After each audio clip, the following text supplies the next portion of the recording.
queremos dar la bienvenida a este conversatorio, uno más, que hacemos en el Museo de la Universidad del Rosario.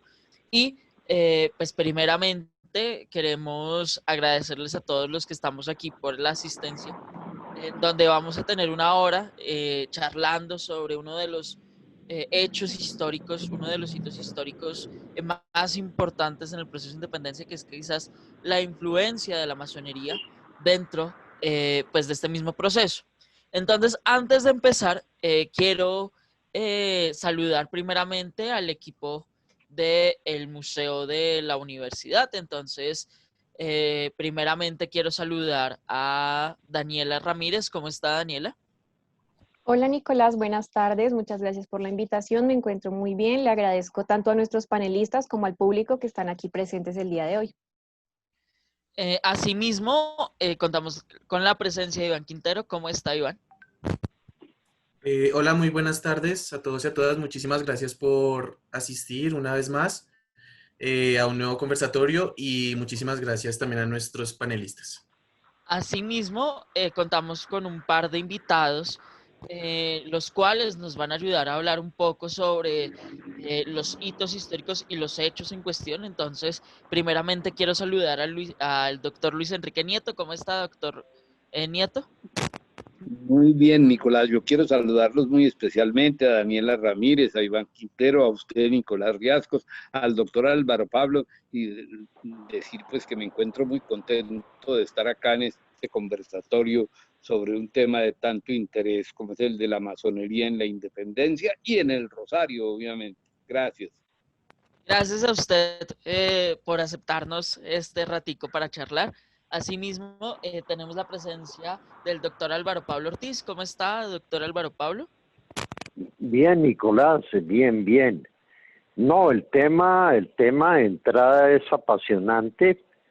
De entrada también, y a medida que avanza el conversatorio, también hay que, y es una obligación intelectual, ir destejiendo algunos mitos que se han creado alrededor de esta forma de sociabilidad, y el tema sí ciertamente atrae mucho. Y compromete mucho su influencia en nuestro proceso independentista y no solo en el nuestro, en otras áreas latinoamericanas cuando el conflicto con España está en su punto más alto. Muchas gracias. En efecto, lo que vamos a hablar, y cabe decirlo, no solamente es algo que sucede en Colombia, ¿no? Sino que hace parte de todo un contexto global de independencias y de guerras civiles, guerras revolucionarias en pos de la creación de unos estados nacionales. Entonces, antes de iniciar, de hablar sobre pues los masones dentro de la independencia, yo creo que es fundamental preguntarnos qué es la masonería y dónde nace la masonería. Entonces, doctor Luis Enrique Nieto, si usted muy amablemente nos pudiera dar un contexto de dónde surge la masonería, se lo agradeceríamos mucho. Muy bien.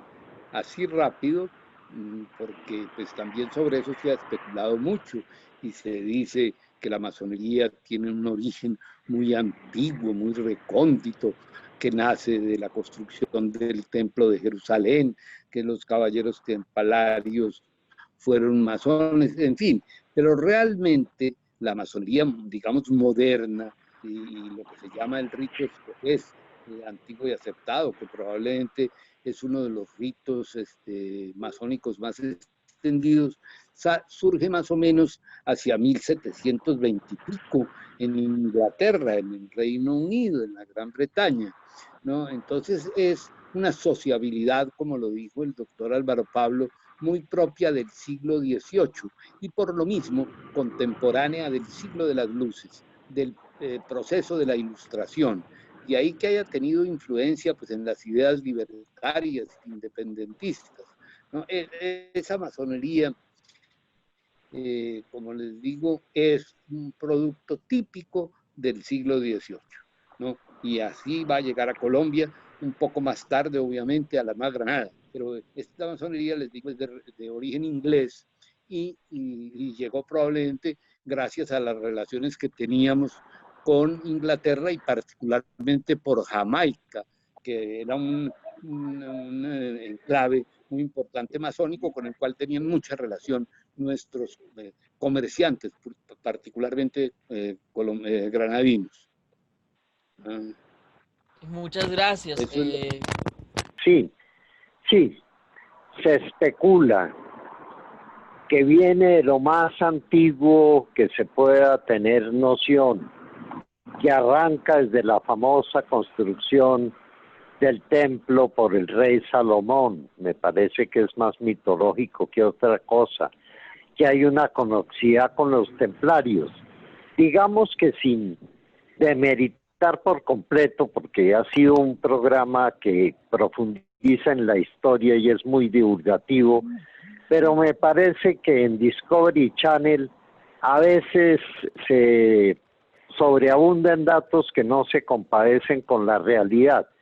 Yo pienso en lo personal, y en eso coincido con el doctor Nieto, que es un fenómeno que va estrechamente de la mano con la ilustración, ¿no? En la biblioteca de nuestros premasones, si así se puede decir, comenzando por Pedro Fermín de Vargas, al que el mejor biógrafo de Nariño, que es Enrique Santos Molano, hasta la fecha imbatible, sostiene con toda la razón del mundo, y sé que en eso coincidimos nuevamente el doctor Nieto y yo, que Pedro Fermín de Vargas y Sarmiento, oriundo de San Gil, Santander, y no de otros sitios que le han adjudicado equivocadamente, era el alter ego de Antonio Nariño, y que al momento de su huida, una huida extraña, intempestiva, bueno, extraña no, tenía más razones para huir que para quedarse, porque aparte de llevarse ya ideas de su biblioteca, que se la vendió a Antonio Nariño, y cuando se hicieron los allanamientos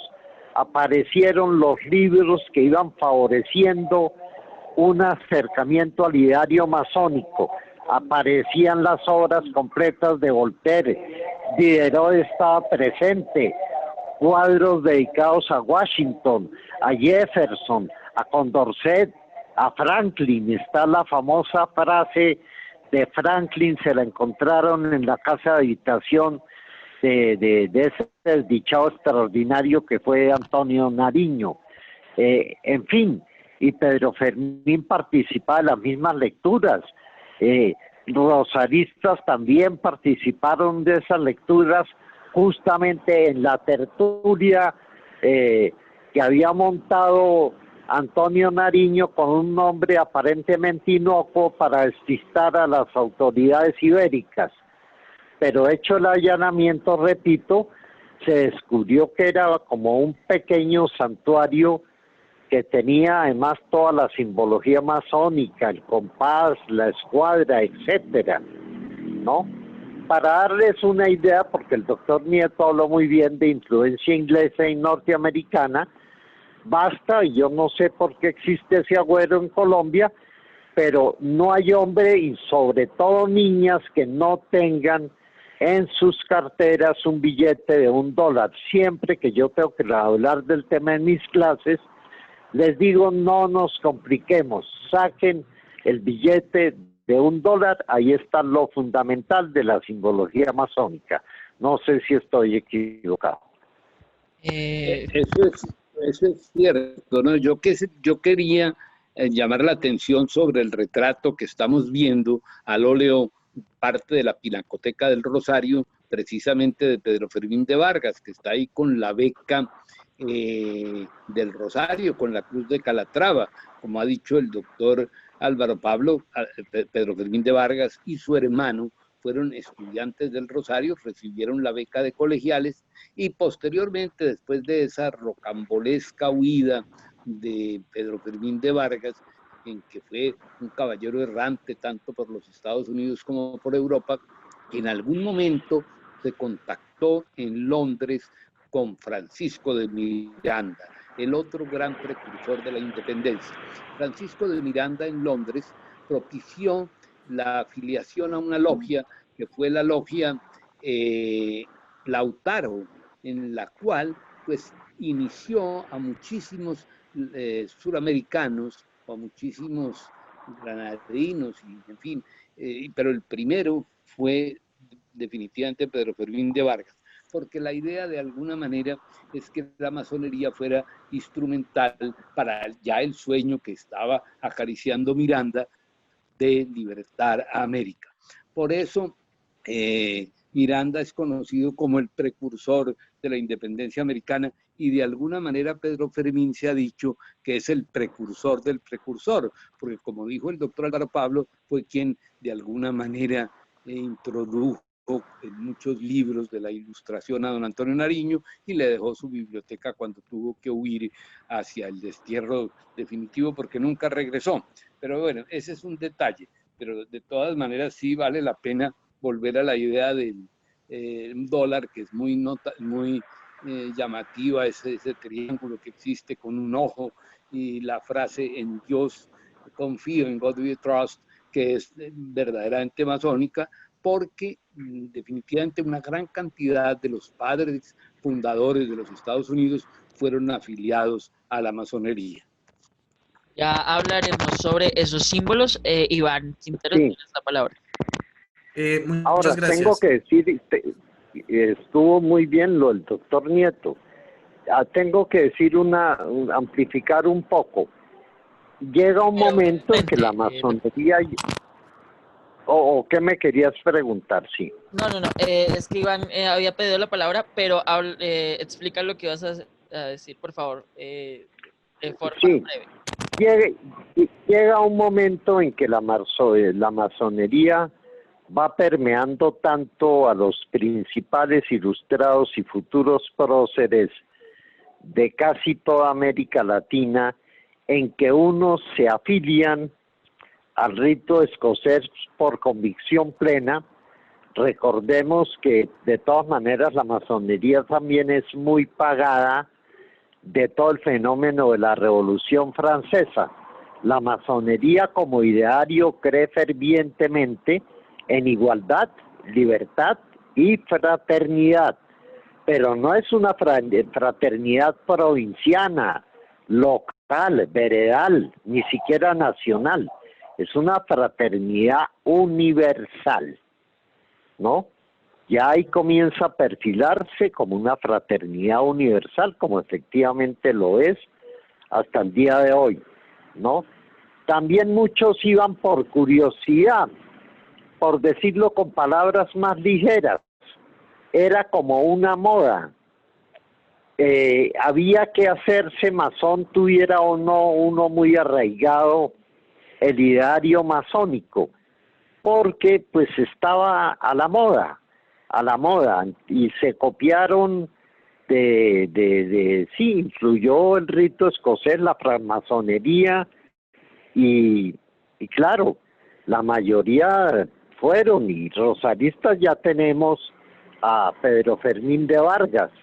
Más adelante ya se mencionó, pero eso es un poquito más adelante, al sacerdote Juan Fernández de Sotomayor, que en su momento se hizo absolutamente célebre por sus famosos catecismos políticos encaminados a contribuir a combatir por vía impresa la dominación española.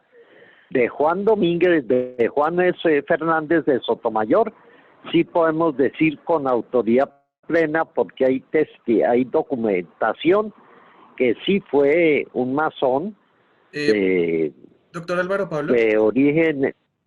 Sí. Sí, lo que pasa es que si quieren, ya en un momentico hablamos pues de estas figuras, digamos, puntualmente.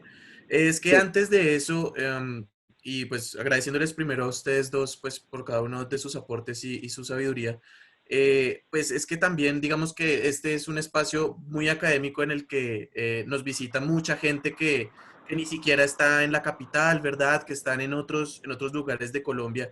Entonces yo sí quisiera, antes, digamos, de profundizar en este aspecto, que podamos, y pues obviamente en la medida de lo posible, que ustedes dos nos pudieran definir, no sé, de manera coloquial, si se quiere, y enseñarnos también pues qué es un masón, qué hace una persona que pertenece a la masonería, como para ir aterrizando un poquito esto y pues que mucha gente, y me Sí, incluyo, no, no de tenemos, acuerdo. digamos, esas primeras nociones de qué es la No, masonería, ¿verdad? no, Entonces, está muy bien que tú nos aterrices al planeta Tierra, eso me parece perfecto.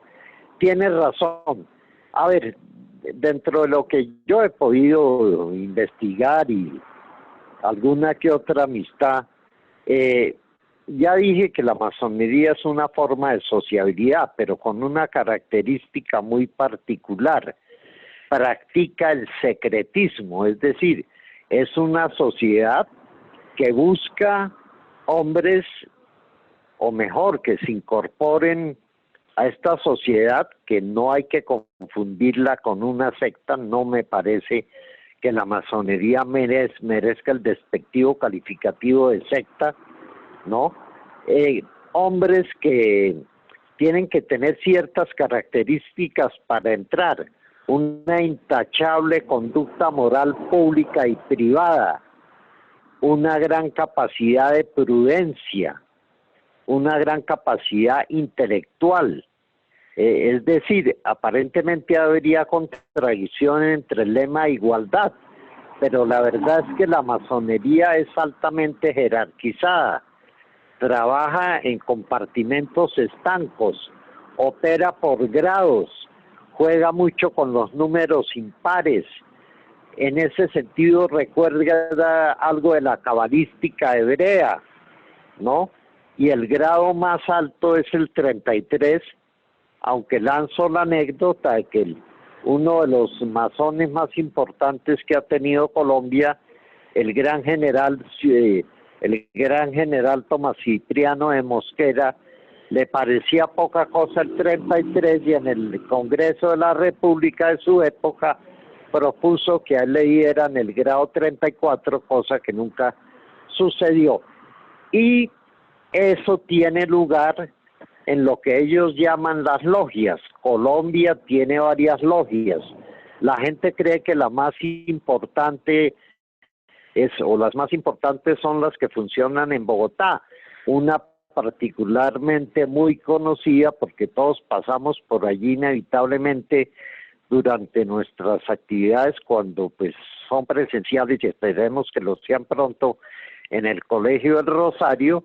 Ahí se ve claramente en el parqueadero, que es inmenso, un compás y una escuadra igual de grandes que el parqueadero, y una casa que marcó historia en Colombia a nivel empresarial, pero su propietario pues era un masón de principios, el señor Leo Cobb.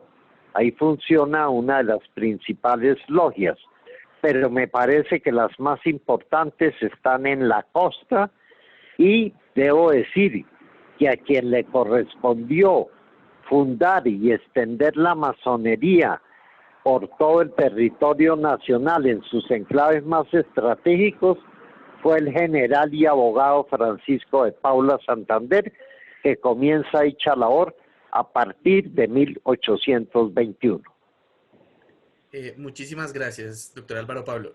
Doctor Nieto, ¿podríamos complementar esta intervención del doctor Álvaro Pablo y que por favor pues nos comentara qué hace un masón? Sí, con mucho gusto. Realmente, como lo ha dicho el doctor Álvaro Pablo, pues la masonería es una especie de fraternidad, de hombres libres y buenas costumbres, como ellos mismos se definen, ¿no? Y apela a una simbología con los constructores de las catedrales. Por eso hay entre la masonería unos grados que tienen relación con esas personas que de forma anónima construyeron la maravilla de monumentos que fueron las catedrales medievales. Entonces el primer grado es el de aprendiz, el segundo de compañero y el tercero de maestro. Y de ahí toda la utilización de símbolos como el compás y la escuadra y todos estos elementos de la masonería. Hay que saber que masonería en francés es albañilería, ¿no? Entonces todo ese arte de la construcción que era compartimentado en grupos muy cerrados en que se concedían los grados y se establecían las jerarquías, pues es imitado de alguna manera por las logias masónicas. Los masones actualmente pues se reúnen en talleres, de ahí también esa relación con la antigua construcción de catedrales, en reuniones que se llaman tenidas, ¿no? Y utilizan una especial vestimenta, utilizan los elementos propios de ese arte constructivo. Aquí vemos, en la pantalla están viendo ustedes esa escuadra y ese compás que adorna una de las paredes de la logia en Bogotá, de la Gran Logia de Colombia, ¿no?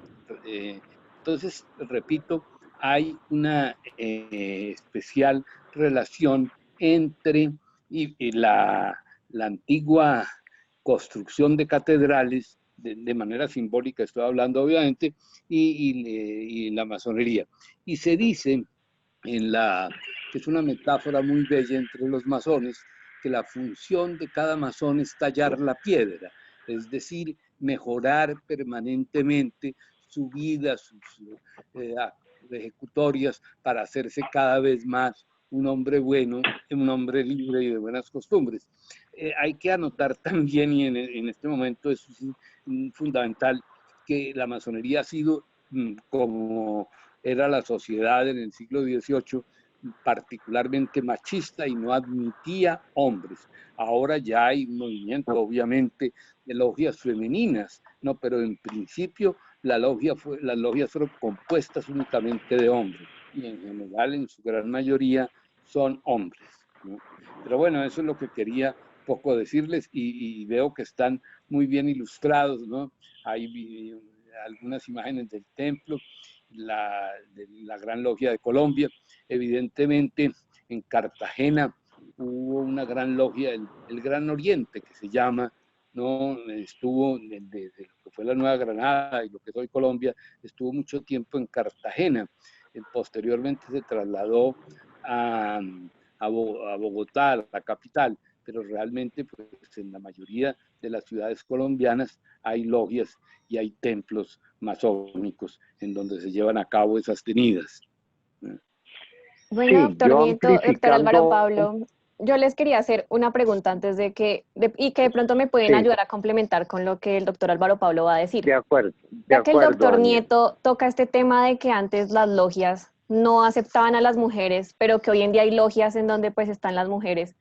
Quisiera como de pronto que nos ayudaran a esclarecer un poco esto, porque yo tengo entendido que a pesar de que ya hay logias en donde están las mujeres, igual estas siguen, o sea, no siguen siendo compartidas. Es decir, por ejemplo, en la Gran Logia de Colombia no aceptan mujeres igualmente. Es decir, lo que yo entiendo es que hay logias en donde solo están los hombres y donde solo están las mujeres. Parece que es así. Sí, Eso pues tiene una actitud similar a la de la Iglesia Católica, que no ha permitido ordenación sino de sacerdotes hombres, ¿no? Realmente hay reuniones que se llaman entre los masones tenidas blancas, en que asisten las mujeres, pero realmente las logias que existen actualmente pues son femeninas por un lado y obviamente las tradicionales masculinas, eso es verdad. sí. Daniela, ¿me querías preguntar algo a mí en concreto?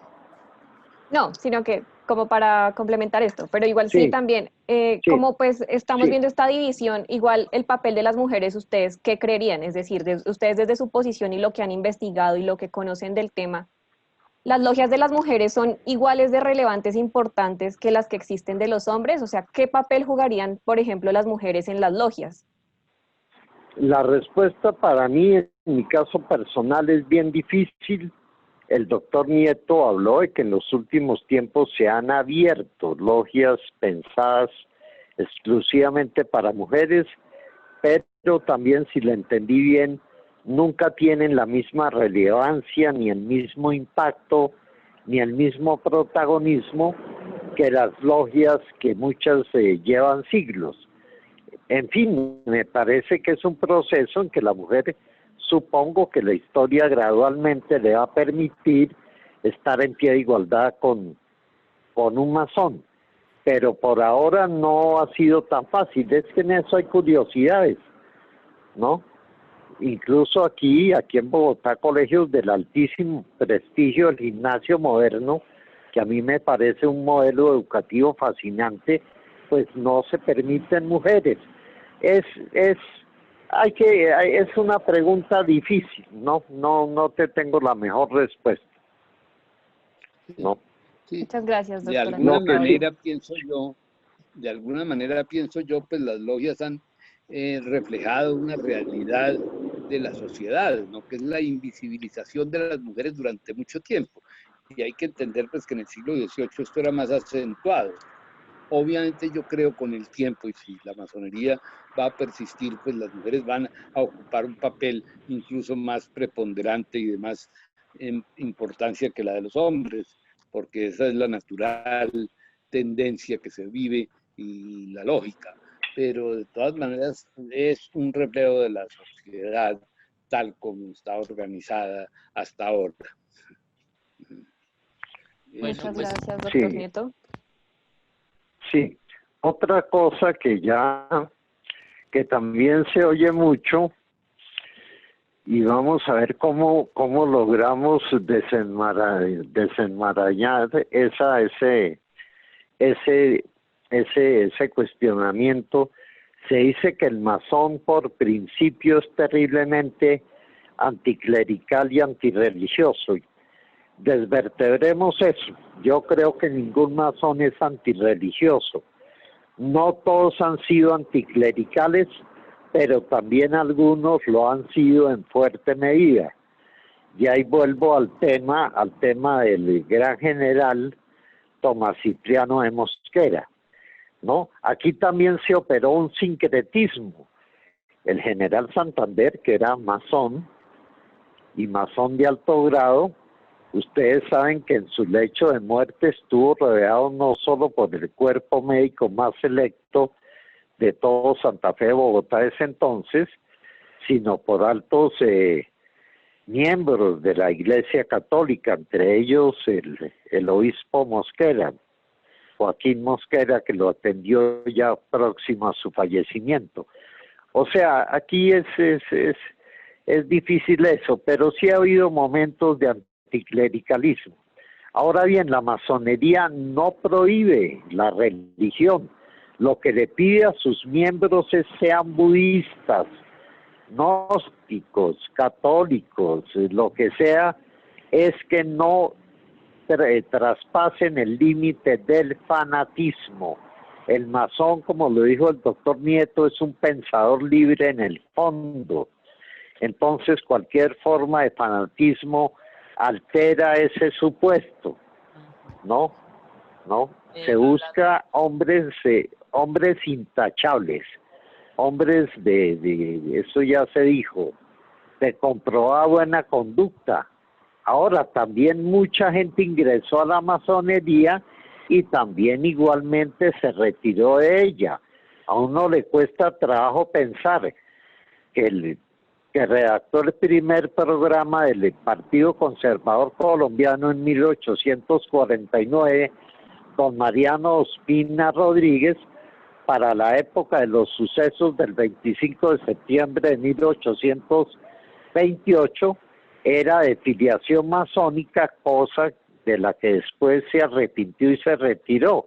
Y así hay muchos casos. Entiendo que el propio Bolívar, en confesiones muy íntimas que le hace a su edecán mientras esperaba en Bucaramanga los resultados de la polémica y no muy bien recibida convención de Ocaña, Luis Perú de la Croa, que también era masón, Bolívar le confesó que había sido iniciado muy joven, pero que él se había retirado y aparte de eso emite unos comentarios despectivos sobre la logia. Y recordemos también que después de que sobrevivió al atentado, mandó cerrar todas las sociedades secretas en Colombia. Pues muy interesante y precisamente nos devuelve un poco al tema que queríamos tocar el día de hoy, que es la independencia y la masonería. Entonces yo les tengo un par de preguntas. La primera es, ya pues Daniel habló un poco de las mujeres, pero yo también quisiera saber qué pasaba con el resto de las minorías, es decir, con los indígenas y con los afro. Y la segunda pregunta que quería hacerles era respecto a la masonería ya propiamente dentro del Colegio Mayor, dentro del Rosario. ¿Cómo entonces empiezan a establecer esas primeras logias en el territorio que hoy conocemos como Colombia? Y cómo los jóvenes rosaristas empiezan a incluirse dentro de ellas, o si el proceso fue más bien un proceso lento y más bien muy cerrado de ciertos grupos de estudiantes. Yo voy a decir una especie de herejía, que es que el primero que le da un tono laico que es fundamental para la masonería en términos educativos, el primero que le da un tono secularizante es un alto dignatario de la Iglesia española en América, ¿no? El arzobispo Fray Cristóbal de Torres, ¿no? Esa fue su revolución, imprimirle desde el primer día de fundación al colegio, claro, un sentido cristiano, pero a la par con un sentido laico. De ahí todo el litigio y todo el pleito ya superado históricamente, pero en su momento muy álgido, con la Universidad de Santo Tomás de Aquino. Sí, y entonces, ¿cómo es que se da el proceso dentro del Rosario? Doctor Luis Enrique Nieto, no sé si su merced quisiera hablarnos un poco del tema. Pues sí, ya les dije que Pedro Fermín. Tenemos algunos problemas de conexión, me parece. Cuya placa adorna una de las paredes de masón iniciado en la logia, pero posteriormente parece que se estableció una logia, ahí la misma que era del Rosario, un señor Francinaona, y alrededor de él se fueron acercando todos los rosaristas.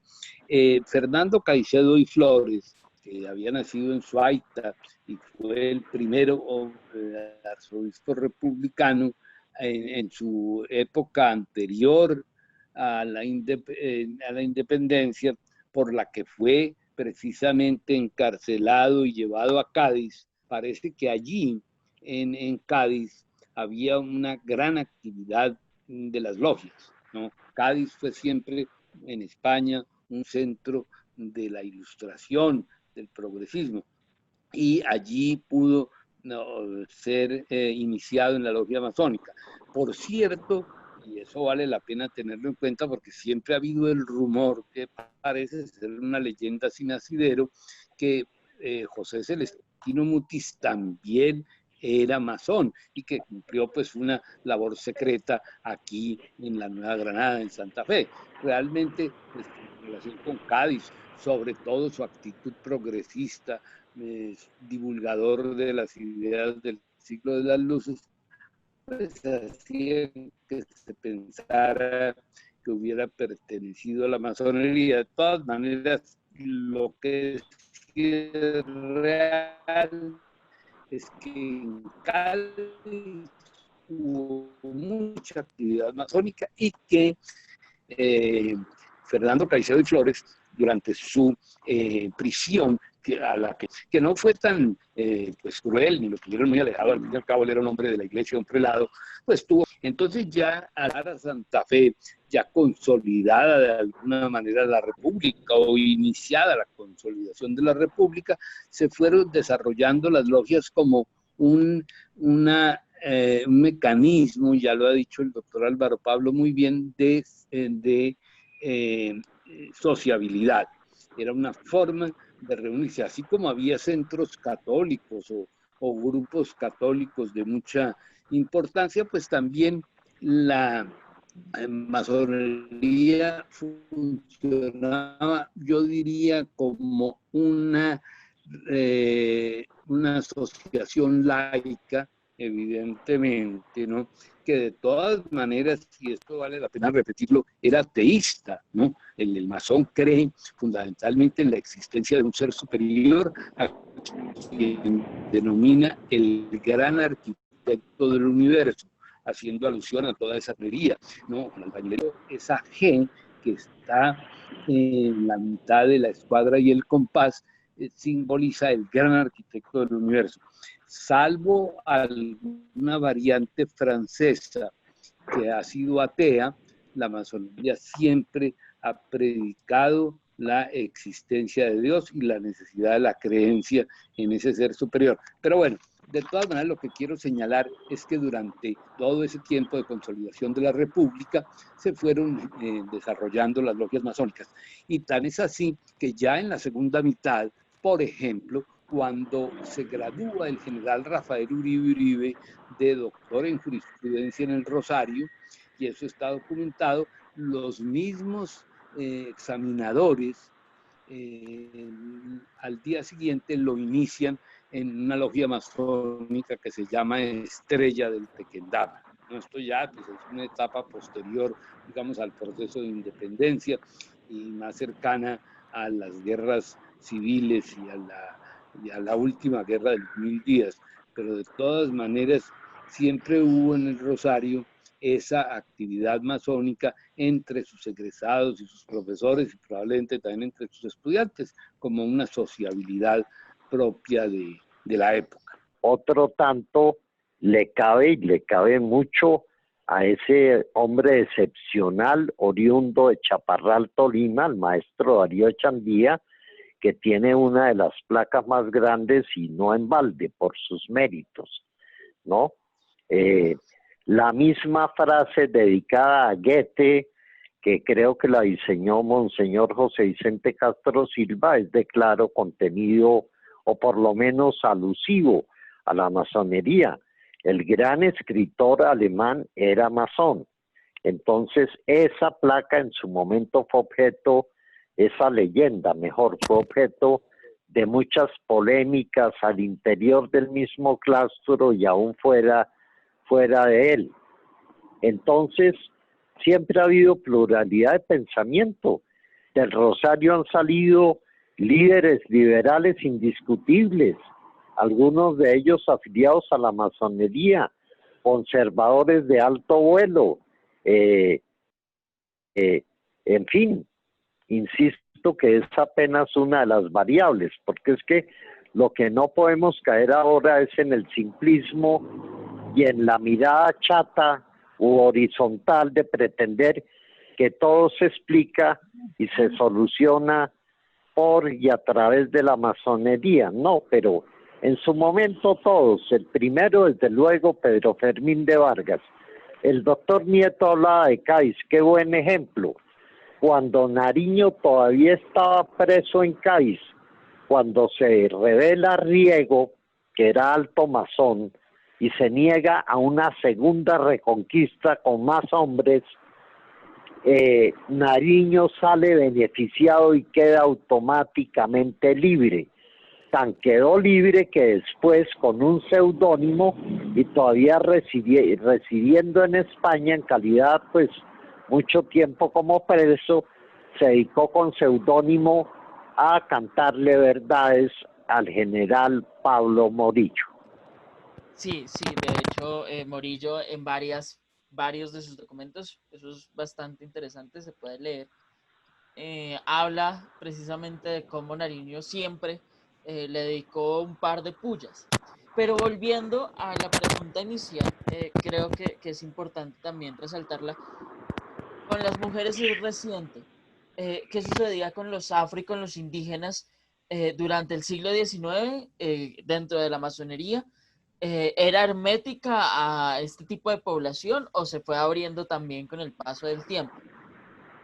De entrada digo que hermética, el indígena que conserva todavía, por fortuna, sus raíces y sus costumbres ancestrales, no. Él tiene sus propios ritos de iniciación y el afrodescendiente más adelante sí, porque es que se nos ha olvidado mencionar, como vamos un poco gradualmente respetando cierto hilo cronológico, después la masonería va a fundar establecimientos educativos de alto relieve, entre ellos la Universidad Libre de Colombia, por un masón muy importante y distinguido militar y político, el general Benjamín Herrera, donde todos sabemos que en la Libre hay una gran afluencia y bienvenida a esa afluencia afrodescendiente. Muchos de ellos estudian jurisprudencia. Parece que la jurisprudencia hace más proclive a que mucha gente se inicie en la masonería que en otras profesiones, aunque yo diría que los hay en todas las ramas del saber, pero los afrodescendientes sí comienzan su iniciación masónica en establecimientos como la Universidad Libre de Colombia. Antes de eso creo que el hermetismo era total y no los tenían en cuenta. ¿Qué me dice usted? Yo me atrevo a pensar que Luis A. Robles, colegial del Rosario, y que fue el compañero de luchas de Rafael Uribe y fue fundador de una universidad que se llamaba La Republicana, era masón también. Tenía muchas afinidades por su condición de liberal, de luchador contra la regeneración, y por cierto que recibió mucha ayuda de Centroamérica, en donde había una gran de la masonería, ¿no? En general eso también es importante porque esa característica universal que anotó el doctor Álvaro Pablo, pues ayudó mucho, y particularmente en el siglo XIX y a finales y a principios del XX, para relaciones muy estrechas con países como el Ecuador, ¿no? Eloy Alfaro, por ejemplo, era un masón muy reconocido, el presidente del Ecuador, y en Centroamérica yo creo que también existía una actividad de las logias importante, y entonces, por ejemplo, Luis A. Robles se benefició de esa camaradería, por decirlo así, masónica, ¿no? Y como se sabe, Además Robles, debo decir que a partir del Concilio Vaticano II, esos calificativos monstruosos de la Iglesia Católica sobre la masonería han disminuido notablemente de tono, y si antes era la excomunión, ahora es la comprensión y el diálogo multidisciplinar.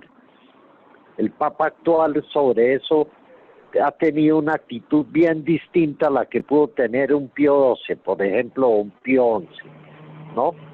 Entonces, eso también ya se han ido tejiendo, hay mitos, ¿no? En su época poner a la masonería como la causante de todas las desgracias, eso no es exacto, y la misma Iglesia ha tenido que retractarse de varias prácticas inquisitoriales que en su momento tuvo, con esa fraternidad definitivamente universal, y que en América Latina tiene sus plazas más fuertes, no exactamente en Colombia, pero sí en Chile, sí en Argentina, y sobre todo muy hasta el partido político tradicional, el PRI, es de inspiración masónica en México. Creo que Iván Quintero tiene una pregunta. Sí, muchas gracias. Y a propósito de lo que acaba de decir el doctor Álvaro Pablo, quería preguntar precisamente por esa desmitificación de lo que es la masonería, ¿no? Y uno de esos mitos precisamente es, y creo que el doctor Álvaro Pablo lo tocó por encima, precisamente eso, que se dice pues que los masones son quienes gobiernan, entre muchas comillas, el mundo. Además de que pues ya ustedes dos nos han dicho también muchos nombres importantes, tanto de la historia de la Universidad del Rosario, como también de la Universidad de Colombia, pero también de América, ¿sí? Entonces, digamos que se puede decir a propósito de esa mitificación que existe sobre la masonería, que son quienes en realidad gobiernan el mundo, que son personas muy poderosas, etcétera. No, pues no se puede negar que la masonería busca, y eso toda institución y todo ser humano y toda colectividad busca un determinado tipo de poder. La masonería busca poder en sus variables, poder político, poder social, poder económico, pero siempre ateniéndose a que sea para bien del interés público, no el interés particular predominando sobre el interés público. Ahora, hay sorpresas. Yo creo que soy de las pocas personas que, leyendo entre líneas, descubrí que el gran caudillo Jorge Eliezer Gaitán se inició también en la masonería, y por una razón muy lógica: nadie puede ser rector de la Universidad Libre si no es de comprobada afiliación masónica. Pero volvamos a nuestro querido claustro, ¿no? Está también el busto, el retrato, que también se lo encuentra en la Libre y en la logia, del rector magnífico Antonio Rocha Alvira, que fue un masón de reconocidísima y límpida y transparente trayectoria de vida. Muchas gracias. Doctor Nieto, ¿qué podría complementar al respecto? También, bueno, yo quería decir que en general sobre la observación de que dominan el mundo, pues eso responde a esas ideas conspirativas, digamos, alocadas, o no tienen una relación con la verdad. Hay que tener en cuenta, y volvemos a un tema muy complicado, y es que hay logias, pues que al fin y al cabo la masonería es compuesta por hombres, sociedades humanas, y hacen toda clase de actividades que a veces no corresponden a los ideales de la propia organización. Y en el Vaticano hubo no hace mucho una logia, la logia PDUO, que estuvo involucrada en un escándalo tremendo del Banco Ambrosiano, que dio lugar a la muerte de un banquero que se llamaba Robert Calvi, que murió en Londres. En fin, toda una historia que vale la pena repasar, porque esto sucedió en los años 80, es decir, no hace mucho tiempo, ¿no? Y que destapó una red de influencias alrededor, repito, de una logia masónica que operaba en el Vaticano, y en el cual muchos funcionarios del Estado Vaticano y obviamente de la propia Iglesia eran miembros, ¿no? Entonces, ese es un detalle, digamos, un poco escabroso estoy hablando de la masonería en general, pero que de todas maneras no invalida la idea de que pienso yo que hay mucho de imaginación conspirativa en esa idea de la masonería como una fuerza secreta que tiende a dominar el mundo. Entre paréntesis, parte de la actitud de Francisco Franco, de que hemos hablado en otros programas, nacía de la creencia en que había una conveo masónica marxista, ¿no? Y esa es unas ideas que ruedan por ahí, es una realidad, ¿no? Eso de conspiraciones entre judíos, masones y comunistas no son ciertas, creo yo. Sí, lo que se da en ocasiones es que también hay figuras de alto relieve, en este caso latinoamericano, como el doctor médico de profesión Salvador Allende, que era de pensamiento marxista y era también un masón de alto grado, al que, por cierto, en ceremonia especial invitó a venir a Colombia el más adelante presidente Belisario Betancourt. Sí, se han tejido muchas arandelas. Yo siempre digo un poco en ton de sorna y de ironía que cuando un colombiano que se cree elaborado cuando no entiende algo le queda facilísimo decir fue la CIA y punto, o fue una conspiración masónica y punto, porque evidentemente en una época hubo figuras políticas que hacían no solamente sus ataques contundentes contra la masonería, sino contra lo que ellos llaman el trípode marxismo, judaísmo y masonería, y uno de los mejores ejemplos políticos en ese orden de ataques pues está en la figura del doctor Laureano Gómez, del que no deja de ser un tanto paradójico, pero el doctor Alfonso López en su inteligencia dice que el hombre que más admiró pues fue Laureano Gómez, y no deja de ser paradójico que Laureano Gómez en su momento pues pacta un frente civil contra la dictadura, después Frente Nacional, con Alberto Lleras, del que se dice que posiblemente también está iniciado en la masonería, pero hay que evitar esas telarañas y esos complots que muchas veces son más imaginarios que reales. Antes de darle la palabra a Nico, quisiera terminar con una pregunta que tengo entonces, y precisamente para evitar, digamos, meterse en esas telarañas y en ese embrollo de los mitos, ¿no? que rodean a la masonería. A partir de sus respectivas investigaciones, de sus respectivos estudios sobre el tema, ¿quiénes pueden pertenecer a las logias, a las diferentes logias? ¿Cómo una persona del común puede ser masón, por ejemplo? Tiene que tener Bueno, lo que mire, hoy llamamos alto perfil. yo lo Sigue que adelante, sé, doctor Nieto. masonería no hace proselitismo.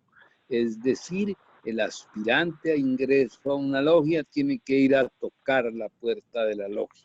Eso parece que ha sido un principio general de no buscar adeptos, sino recibir a quien toca las puertas de la logia. Ese parece ser una... Pero obviamente, pues, no sé si será algo generalizado, pero parece ser, porque uno no oye que estén reclutando masones, obviamente, ¿no? Además de que realmente cada vez es una minoría, ¿no? Por lo menos en Colombia, creo yo. En Estados Unidos, por ejemplo, hay una gran actividad masónica, e igualmente en Inglaterra, pero yo no creo que Colombia sea un número muy apreciable, ¿no? Entonces, y es más bien un grupo reducido y entonces, pues no hay propiamente una labor de reclutamiento, de inscripción, ¿no? Muchas gracias. Y doctor Álvaro Pablo, ¿usted qué opina? ¿Qué podría complementar? ¿Qué se necesita, digamos, si alguien va y toca las No, puertas de la logia y quiere ser no, masón? pues, no, eso es cierto. Yo pienso que todo en la vida tiene un momento de esplendor, de auge, y después inexorablemente el cenit se apodera de las colectividades y de las instituciones. Yo me acojo a las palabras del presidente Alfonso López Michelsen, que en una larga entrevista titulada Palabras pendientes le hiciera Enrique Santos Calderón. Me permito leer textualmente la opinión del doctor López sobre la masonería en nuestro medio, ¿no? Habla primero el entrevistador, Enrique, y dice: por el obispo, y es cierto, mi papá nunca le metió anticlericalismo radical a la política, porque mi mamá de manera discreta, pero no por ello menos eficiente, manejaba las riendas. Su abuelo Calibán, en cambio, sí fue anticlerical, excomulgado varias veces por el obispo Maldonado de Tunja, que lo condenó por sus escritos de prensa. Y fíjense cómo es la vida. Yo creo que el doctor Eduardo Santos, hermano de Calibán, era masón, como lo había sido mi tío Miguel López, en su tiempo la suprema autoridad de la masonería en Colombia. Lo fue, aunque mi abuelo Calibán, que era muy divertido, cuando me contaba de las primeras sesiones de masonería a las que asistió, me decían que le habían parecido ridículas y aburridísimas y no volvían nunca. Contesta el presidente López Michelsen. Hizo bien porque ya en esa época la masonería era una cosa anacrónica. Los miembros de la generación de su abuelo y de mi padre asistían a veces a las sesiones rituales que debían de ser un espectáculo, pero lo hacían más que todo por novelería, por ir a conocer. En el fondo, además, todos ellos eran como mi papá, que sin ser creyente ni asistir jamás a ceremonias religiosas, mi mamá lo tenía viéndola rezar antes de dormirse. Cierro comillas. Creo Bueno, que Dani tiene algunas preguntas. sí, yo creo que pues es muy interesante todo lo que ustedes nos han comentado. Yo sé que esto es un vaivén de la independencia al presente, pues retomamos varios periodos, pero pues yo quisiera redondear un poco y para ir cerrando, me gustaría primero pues compartirles unas imágenes sobre, es que tengo unas dudas sobre la iconografía del Rosario, pues también como en esta idea de lo que ustedes venían comentando, de los mitos que se generan en torno Sí. a la masonería. Me gustaría compartirles el retrato de dos religiosos que estuvieron pues en la universidad como rectores, en el Colegio Mayor como rectores durante el periodo de independencia. El primero es Sotomayor y el segundo es Caicedo y Flores. ¿Por qué los traigo a colación? Porque revisando las distintas pinturas, los distintos retratos que se encuentran en el Rosario, me di cuenta que eran los únicos religiosos que en sus sombreros, no sé cómo se llaman en realidad, ahí sí me disculpo, pero tienen un sol, si se pueden dar cuenta. Entonces, pues, usualmente hay una iconografía que se relaciona con los masones, que es el sol y la luna. Yo quería saber si de pronto el hecho de que el sol apareciera en estos retratos tenía que ver o era más bien como ese tipo de mitos que se generan y se crean alrededor de la masonería. Esos dos retratos que adornan el aula máxima, pues ustedes ven que en vez de tener el bonete de doctor que tradicionalmente tienen los retratados en el aula máxima, estos señores tienen una mitra. La mitra es el tocado que usan los obispos. Tanto Fernández de Sotomayor como Caicedo y Flores fueron obispos. Si aparece un sol, yo creo que en la iconografía cristiana el sol representa la verdad, ¿no? Cuando se notan, se miran los retratos de Santo Tomás, normalmente tiene un relicario en el cuello con un sol radiante. Esa es la verdad. Y yo creo que en las mitras de estos señores, ese sol hace alusión precisamente a esa simbología de la verdad, ¿no? Pero no creo que tenga que ver, aunque sí está establecido, repito, que ambos, tanto Caicedo y Flores, que estamos viéndolo, que fue el primer arzobispo republicano que tuvo la Nueva Granada, que no fue fácil obtener que se le reconociera después de la independencia esa condición, y Fernández de Sotomayor fueron obispos. Entonces esa dignidad exige pues el uso de la mitra, como dijimos, pero no creo que tenga mucho que ver con la cuestión masónica, ¿no? Yo estoy de acuerdo. Bueno, muchas gracias. Y ya para finalizar, la última pregunta sería como en relación al proceso de independencia. ¿Ustedes creen que todos los masones que se encontraban en la Nueva Granada durante ese periodo estaban a favor de la independencia? ¿Será que todos querían que este proceso se diera?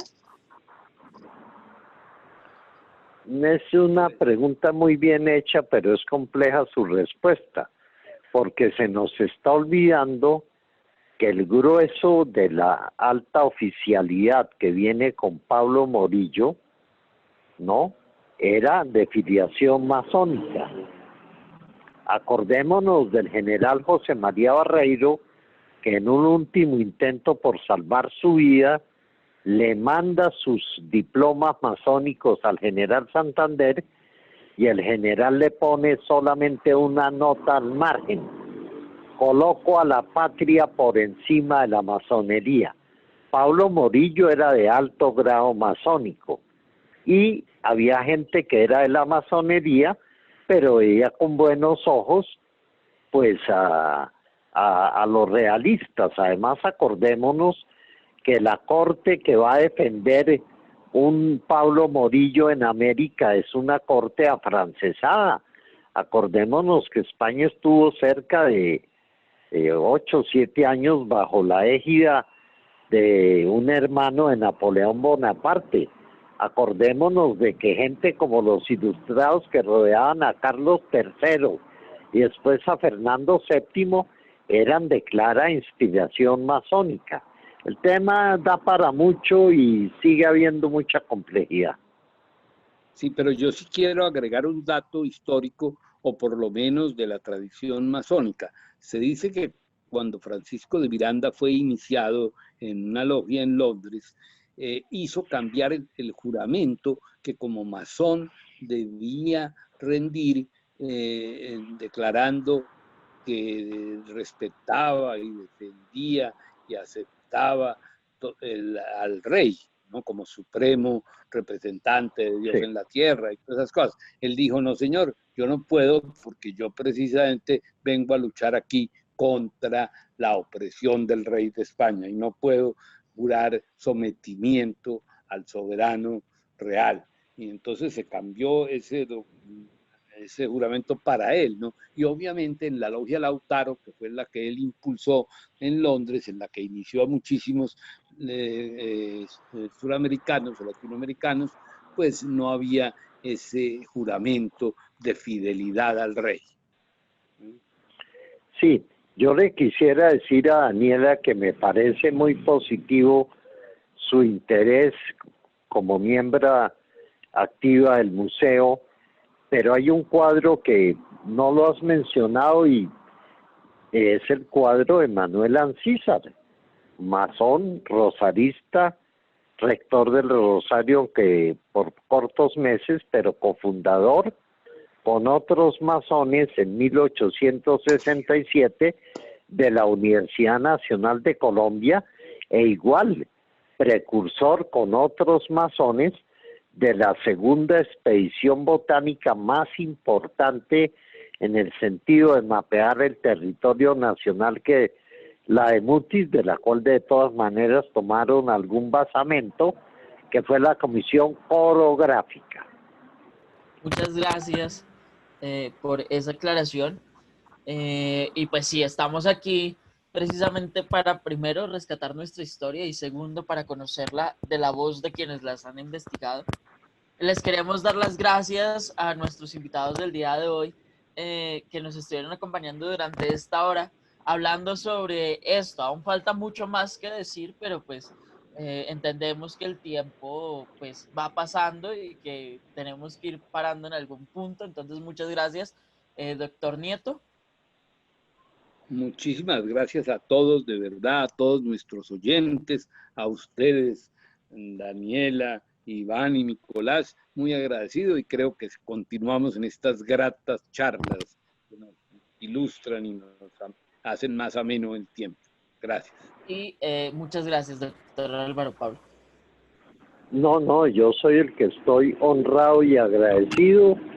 Un cálido saludo para usted, Nicolás, para David, para Iván, perdón, y para Daniela, que han sido los líderes de estos programas que son ilustrativos y que buscan justamente esclarecimiento de determinados hitos históricos, educativos y culturales. Gracias Pues, a ustedes. Gracias. Antes de irnos, vamos a abrir el micrófono al público, entonces todas las personas que quieran hablar, levanten la mano. Ya tenemos una mano levantada, la de Angie Sánchez. Entonces, sí. Angie, te escuchamos. Bueno, muy buenas tardes a todos. Yo de pronto me puedo salir un poco del tema, pero quería preguntarle al doctor Álvaro Pablo y a Luis Enrique cuál era su postura respecto a la construcción del pensamiento y la identidad latinoamericana. ¿Cómo se construyó esto a través de los años a partir de la colonización española y todo esto? Qué pena si me salgo un poco del tema, es que me dio curiosidad saber. es muy Bueno, bien. mire, Yo creo que esa es la pregunta de los 100.000 millones de pesos, ¿no? Porque tendríamos mucho tiempo para hablar, pero sí simplemente quiero decir que nuestro pensamiento lo tenemos que ver como un pensamiento mestizo. No, nosotros tenemos tantas influencias y este ejemplo, por ejemplo, de la masonería es notable. No tenemos tantas influencias, no solo por la parte étnica, sino culturalmente hemos recibido una serie de ideas y de pensamientos que hacen que nuestra formación intelectual sea la mezcla de una variedad casi que infinita de matices del pensamiento. Yo simplemente me remito a un libro que es clásico, que conocemos todos, que es El pensamiento colombiano en el siglo XIX, en que el profesor Jaime Jaramillo Uribe hace un análisis bastante ponderado y profundo y juicioso, como todo lo suyo, sobre ese tema. Yo le recomendaría, si no lo conoce, que lo leyera, porque es muy interesante ver al profesor Jaramillo Uribe referirse a ese tema que, repito, excede un poco la posibilidad que tenemos en este corto tiempo de dar una respuesta mucho más precisa. Pero de verdad Y es en un ese tema orden de apasionante. ideas, doctor Nieto, recordarle a Ángel otro libro que es coherente con el primero que usted mencionó, La personalidad histórica de Colombia, de Jaime Jaramillo Uribe. Que es un ensayo muy corto y muy preciso también, que nos coloca un poco en ese campo de explorar, porque obviamente ese es un tema que admite muchísima investigación y que no se ha dicho la última palabra, ¿no? Y que me parece un tema, de verdad, un interrogante fundamental y una inquietud muy válida de nuestra amiga Ángel. Muchísimas gracias. Creo que Juan Alonso tenía levantada la mano. No sé si... Sí, gracias, Iván. Quería preguntarle al doctor Álvaro Pablo, también a Luis Enrique Nieto, ¿qué libros recomiendan sobre este tema? A mí, digamos, me parece fundamental que pues, la historia se conozca desde las escuelas. Creo que dejar ese tabú, sí, ¿no? De que la masonería... A ver, ahí yo necesitaría, y gracias por su pregunta, también la ayuda complementaria del doctor Luis Enrique Nieto. Yo recomendaría, pero fue escrito en la década de los 70 y de ahí acá ha pasado mucha agua, el libro de Américo Carnicelli, Historia de la Masonería en Colombia y Historia de la Masonería en América, que por cierto están en nuestra biblioteca. Y ya un autor contemporáneo, vivo, que trabaja mucho el tema, sobre todo a nivel educativo, este historiador que se me está escapando el nombre. Gilberto Loaiza Cano. Gilberto Loaiza Cano, exactamente.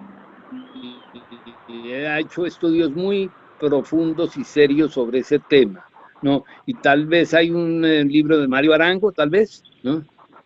Sí, sí. Y si quieren alguna joya bibliográfica, existe un libro de un cañero y poco conocido, recordado, que es el profesor Jorge Pacheco Quintero, que escribió algo así como La masonería en América, o algo así, pero realmente Loaiza Cano es el hombre que desde el punto de vista historiográfico ha hecho los aportes más serios y más precisos sobre ese tema de la masonería en Colombia, ¿no? Sí, entiendo que es profesor de tiempo completo en la Universidad del Valle. Sí, pero Gilberto para los Loaiza historiadores, Cano. Loaiza Cano es indispensable su lectura en ese campo. Sí, cierto, cierto. Bueno, muchísimas gracias, doctor Nieto, muchísimas gracias, doctor Álvaro Pablo, por su Con tiempo, gusto. por compartirnos un poco de su inmensa sabiduría. Muchísimas gracias. Gracias a ustedes. Listo, y antes ya de irnos, vamos a cerrar, como ya es costumbre, con nuestras redes sociales del museo. Dani, por favor. Bueno, recuerden que nos pueden encontrar en www urrosario.edu.com/museo. Acá van a encontrar las distintas colecciones, exposiciones. También van a encontrar en esta sección un recorrido virtual. Igual les recuerdo que los lunes, miércoles y viernes a las 3 de la tarde nosotros los mediadores hacemos el recorrido virtual comentado a las 3 de la tarde. Si quieren más información sobre esto, nos pueden escribir a nuestras redes sociales. En Facebook nos encuentran como Museo de la Universidad del Rosario o @museo.ur. En Twitter nos encuentran como Museo de la Universidad del Rosario o @museo_ur. En Instagram nos encuentran como Museo de la Universidad del Rosario o museo_ur. Aquí usualmente publicamos todos nuestros conversatorios, también nos pueden escribir. Si de pronto no anotaron el correo, nos pueden escribir a nuestras redes sociales para hacerles llegar también los libros que les comentaba. Finalmente nos encuentran en YouTube como Museo de la Universidad del Rosario. Aquí van a encontrar los distintos conversatorios que hemos realizado. Si se han perdido alguno, acá los pueden revivir. Y Google Arts and Culture. Estamos innovando en esta plataforma, nos encuentran como Museo de la Universidad del Rosario. Acá van a encontrar unas exposiciones destacadas que tenemos, al igual que toda la colección de obras con las que contamos en el museo. Y le hago una cuña también al programa radial que tienen el doctor Álvaro Pablo y el doctor Nieto, junto con Nicolás, que se llama Hoy, Ayer y Mañana. Lo encuentran en Spreaker y acá pueden encontrar una serie de podcasts que ellos han realizado. Gracias, Dani. Antes de irnos, Francisco está levantando la mano. Quisiera hablar. Puede activar su micrófono y lo escuchamos. Pues felicitaciones primero que todo al Museo de la Universidad, a los doctores Álvaro Pablo y Luis Enrique Nieto por esta conferencia tan interesante de la relación de la masonería con el Rosario. La verdad es que yo llegué ya al final, no alcancé un poco a escuchar la introducción, pero pues la relación de próceres de la independencia, por ejemplo, de Caldas, de Pedro Fermín de Vargas, con una organización que siempre se ha llamado como masónica, que es el arcano sublime de la filantropía. ¿Qué relación tenía esa sociedad con la masonería? O sea, si realmente era una logia masónica o si era un grupo afiliado a la masonería o ideas masónicas, porque esa siempre ha sido una de las dudas históricas que se ha tenido a lo largo del tiempo. Muchas gracias y qué pena por la... Yo te contestaría diciendo que fue como, no me gustan esos términos, pero ¿qué hago?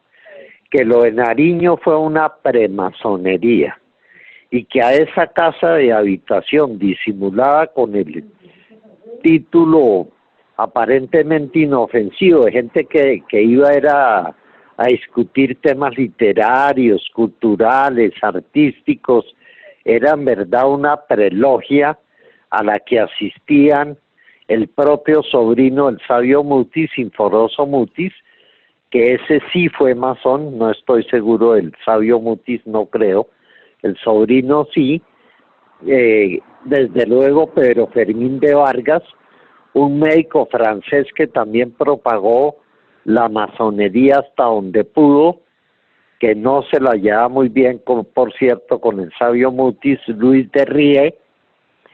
Iba Francisco Antonio Sea, que más adelante también sería un masón muy reconocido. En fin, iban los hombres que después hicieron los hombres que después hicieron el 20 de julio y siguieron adelante con ideas independentistas, los que pudieron salvarse del paredón de fusilamiento de Morillo. De acuerdo, yo suscribo esa opinión.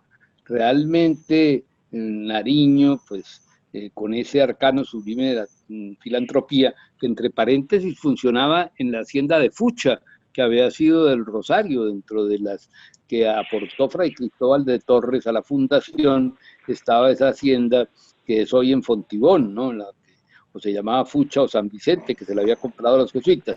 Pero bueno, eso es un detalle. De todas maneras, la masonería también tiene una organización jurídica propia y en ese momento no existía la relación con el Gran Oriente, que creo que posteriormente estuvo en Keystone, la primera afiliación, digamos, internacional de la masonería fue ya en la época republicana y pertenecía al Gran Oriente con sede en Jamaica. Entonces, esa es, creo, la realidad ya desde el punto de vista. Sí. Listo. Muchas gracias. Bueno, a Bueno. usted. Bueno, muchísimas gracias. Entonces damos por terminado nuestro conversatorio del día de hoy. De nuevo, mil gracias al doctor Álvaro Pablo y mil gracias al doctor Nieto. Esperamos tenerlos nuevamente por aquí. Y gracias a todas las personas que nos ven. Recuerden seguirnos en todas nuestras redes. Si se perdieron alguno de los conversatorios que llevamos hasta el momento, pueden ir a nuestra página de YouTube. Ahí están cada uno de los videos subidos. Muchísimas gracias y nos vemos la otra semana.